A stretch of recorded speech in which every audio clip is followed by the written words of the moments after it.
Bonjour Grégoire. Bonjour Damien. On commence par du foot féminin. Foot féminin, dans 3 mois, il y a la Coupe du Monde qui va se dérouler chez nous en France. Hier soir, il y avait un match amical entre la France et l'Allemagne.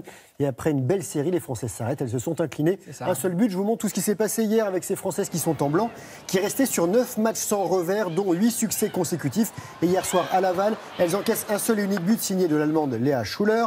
Les Allemandes qui ont remporté le mondial 2003 et 2007, elles sont deuxièmes du classement mondial. Derrière les Américaines et devant les Françaises qui ont tenté de marquer sans succès. Gaëtane Thinet 2 fois. Lundi, la France affrontera l'Uruguay. On connaît les affiches des demi-finales de la Coupe de France. Le tirage au sort a eu lieu hier soir dans tout le sport sur France 3, de la main innocente de Gaël Ficou, le rugbyman. Lyon recevra Rennes et le PSG défiera soit Vitré, club de National 2, soit Nantes qui s'affrontent la semaine prochaine. Et match des demi-finales qui se disputeront les 2 et 3 avril. Encore du foot espagnol avec un but de Rodrigo, bien servi par le Français Kevin Gamero pour Valence qui bat le Betis Séville en demi-finale de la Coupe du Roi. Valence qui affrontera Barcelone en finale, le Barça quadruple tenant du titre. Les jours se suivent et heureusement se ressemblent en tennis. Ah, on va laisser peut-être le but. Ouais. Jusqu'au bout. Ouais, oui, parce qu'après, vous allez dire oui, vous avez coupé le but. Voilà.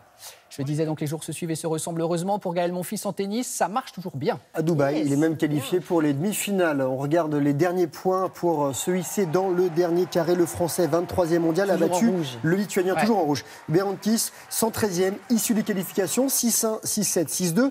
Troisième demi-finale de suite pour Gaël Monfils après Sofia et surtout Rotterdam où il a soulevé le 8e trophée de sa carrière. Alors quel que soit le résultat du prochain tour, il entrera dans le top 20, il sera numéro 1 tricolore et aujourd'hui il sera opposé au grec Tsitsipas, 11e. Les deux garçons se sont rencontrés 2 fois. Voici Tsitsipas. Ils ont une victoire chacun. Et Stefanos Tsitsipas, lui, s'est débarrassé du Polonais Hurkacz en 3 manches. J'ai réussi à le dire jusqu'au bout. Bravo. Et de son côté, Roger Federer, lui aussi, s'est qualifié pour les demi-finales à Dubaï. À Dubaï, un tournoi qu'il connaît bien. Il a déjà remporté ce tournoi à 8 reprises. Il vise le 100e titre de sa carrière. Je rappelle que le Suisse est 7e mondial. Il a écarté le Hongrois Fucsovics 7-6, 6-4 et il affrontera le Croate Koric. Un petit mot de handball. Oui, santé, parce que c'est plus dur à dire. Handball, 16e journée du championnat de France. Nîmes en vert bat Dunkerque 27-25. Les Gardois renforcent leur 4e place au pied du podium formé du PSG, Montpellier-Nantes. Dunkerque est 8e.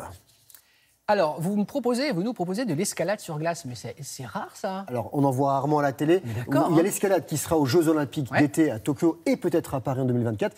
Et pourquoi pas un jour l'escalade sur glace aux Jeux Olympiques d'hiver. En tout cas, voici des images des Français qui ont brillé. En escalade sur glace, il y a 2 épreuves. La difficulté et voici la vitesse sur un mur gelé d'une 15aine de mètres. Voilà. Ils montent avec quoi? C'était avec des piolets et des crampons. Dernière épreuve de Coupe du Monde, ça se passait à Denver, dans le Colorado. Alors, le but du jeu, bien sûr, c'est de réaliser ces ascensions le plus vite possible sur la voie de droite et la voie de gauche. Là, à droite de votre image, elle s'appelle Coralie Jarry, française. Elle termine 2e de cette épreuve dans le Colorado. Marion Thomas, autre française, termine 3e. La grande gagnante s'appelle Maria Tolokonina. C'est très spectaculaire. Hein, une autre épreuve qui pourrait un jour être aux Jeux d'hiver, le triathlon d'hiver. La Coupe du Monde s'est déroulée au Québec. 4,5 km de course à pied, 11 km de patin à glace et enfin 9,5 km de ski de fond. Ça fait 25 km en tout. Et le triple champion du monde en action de course de raquettes à neige s'appelle Stéphane Ricard.